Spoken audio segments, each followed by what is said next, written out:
The mission of Pacific Gateway Center is to empower low-income residents, immigrants, refugees, and other vulnerable populations to achieve self-sufficiency through skill building and access to opportunities while respecting cultural heritages.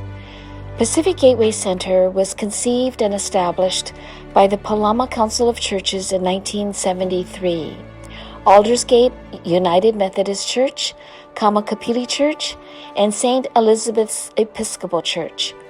These churches were concerned about the social well-being of immigrants, especially from Southeast Asia, following the Vietnam War. Families helping families, immigrants helping immigrants. Trying to meet their needs, their basic needs, and it's very, very difficult. These are things that I think lay the foundation for PGC going forward. So our current work with immigrants kind of built on what happened 50 years ago. You know, PGC's focus has been those that are vulnerable. That's our mission.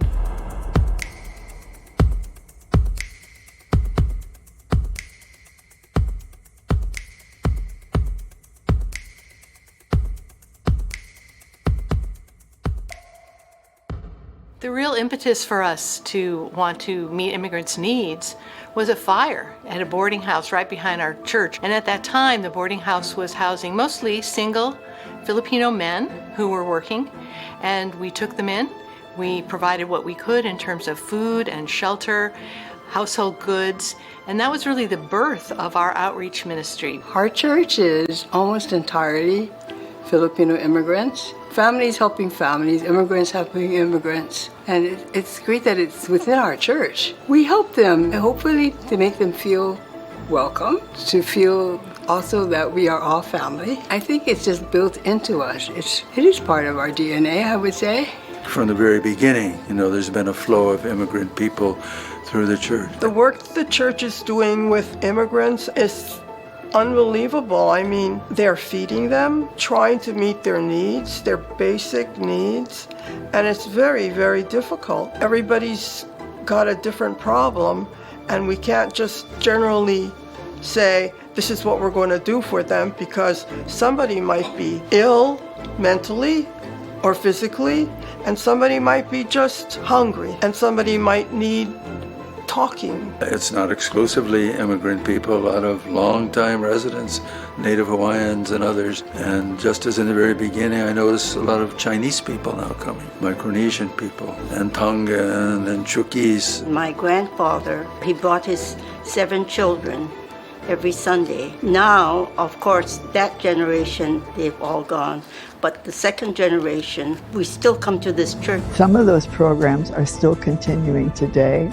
A lot of the people that were served by those programs are in prestigious positions or are retired.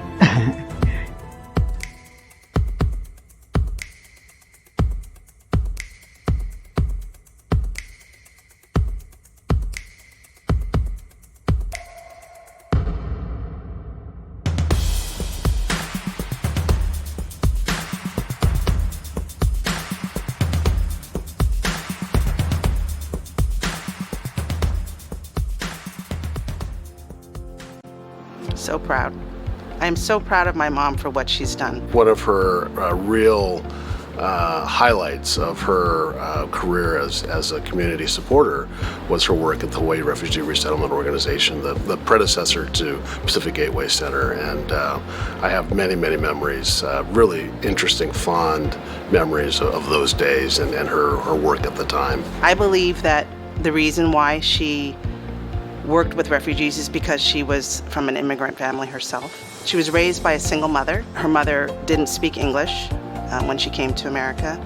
Her dad died when she was 2. There was 5 brothers and sisters, and she was the youngest. So my mom comes from a background of immigrants, and I think that is where the passion came from, to help people that were coming to Hawaii. The challenges were, first of all, language. They didn't have access to help for all the legal things that needed to be done, finding housing, finding medical help. So language was a big issue, and I believe one of the programs at that point was specifically for languages. Later, Pacific Gateway Center picked that one up.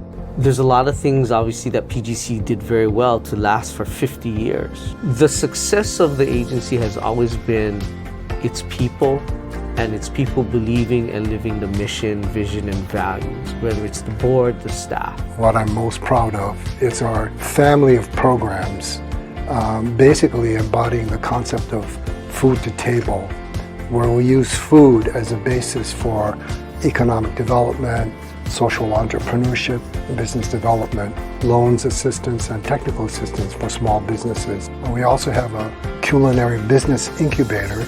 You really have to keep a very flexible mind and see what's possible. And how do you empower the people? What are the ways that we can get to them? Education, training, material, goods, so that they can use that to build their own future. Because once they're on their own, it's like they don't need you anymore. And that's your measure of success.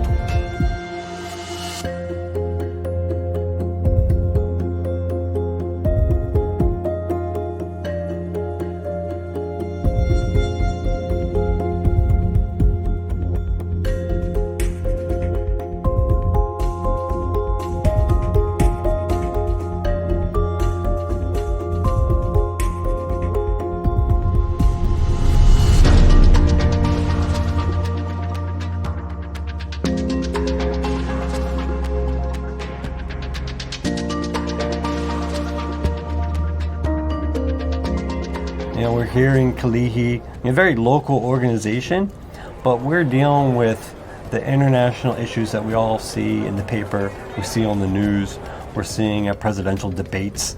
So being able to be a part of the solution and dealing with individuals and people who are fleeing from the challenges that they're having in whatever part of the world they're from is really inspiring. And that's going to continue to be the vision for our organization, is to really meet the individuals and the communities where they are. We need to have something that's solid footing, that gives us directions in where the agency can go for the next 2 to 5 years. But embed in that the flexibility that when things happen, that we can turn on a dime. We came to the assistance of the Lahaina fire victims. We provided assistance to the Afghan and Ukrainian refugees. The world is going to continue to be chaotic, things that nobody can ever expect. Talk to a Ukrainian family that had to flee the country because of the war that's happening there. That's the inspiration to make the programs that we have. We want to make it work and actually be effective and impactful for the people who need it the most. Well, we need more help.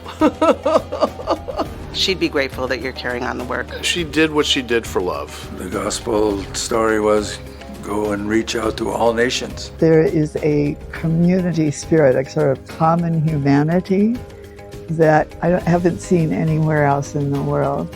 The work that we do, transcends, it goes beyond denominations. PGC's focus has been those that are vulnerable. That's our mission. If we continue to listen to what it is that they need, we should be okay in fulfilling what our original mission was.